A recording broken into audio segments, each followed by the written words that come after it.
Christian at Ronaline, huwag ninyong kalilimutan, ang Diyos ay maging bahagi ng buhay at pagsasama ng mag-asawa.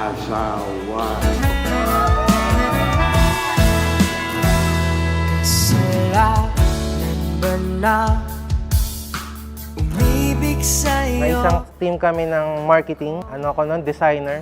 Then, isa siyang sales and marketing. So, doon kami nagka-developan. Tingin sa naanhin Kunwari, magpapagawa lang siya ng mga trabaho. Ayun, may gusto na pala siya sa akin. na ang puso ko ay para sa'yo. Sabi niya, hindi niya daw ako nilagawan. Nilagawan ko daw siya. Charot. Natorpe kasi yan siya. Hindi siya nanligaw nagsabi ng naligaw. Ganun. Yung mga mata kung ang pag-ibig mo Christian, sumasang-ayon ka ba na maging may bahay si Ronaline? Narito ngayon ang isunod sa batas, mga lituntunin ng ating banal na simbahan. Opo, Father. kung maging naging ka, ikaw ay Well, I'm so blessed nang dumating sa Rona sa buhay ko. Kasi simula noon doon ako natutong magtiyaga talaga at magtrabaho ng mabuti at magsikap. mahalin kita ng lubos kung maging akin ka. Pagkatapot puso Ang kasal ay bahagi ng plano ng Diyos. Ito ay ayon sa plano ng Diyos. mo, narito lang ako.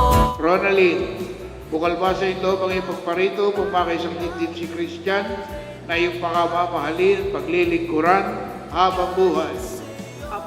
Kung maging naging ka, ikaw ay Pinagdadasal ko lang before na yung makatagpo ng lalaki na kakayanin yung ugali ko. Kasi masungit ako eh. Yun lang. Tapos dumating siya. mahalin kita na. Ito na yung araw na hinihintay natin after 12 years. Matutuloy na din. So, ilang beses na-cancel. Tuloy na.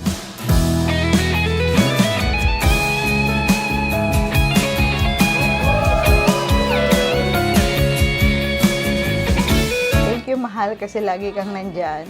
Sana huwag kang magsawa na magpasensyahan ako kasi mas marami pa akong sungit na ilalabas paglabas ni baby. Kung maging akin ka, kung maging tayo na, Sapagkat ang kasal ay ayon sa plano ng Diyos. Ang kasal ay isang gawaing banal.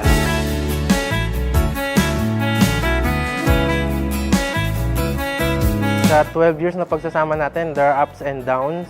We managed to solve everything we're working together. So as a team, to overcome those challenges. So salamat. Maraming salamat sa journey. Thank you. Hinga ng malalim. You may now kiss the bride.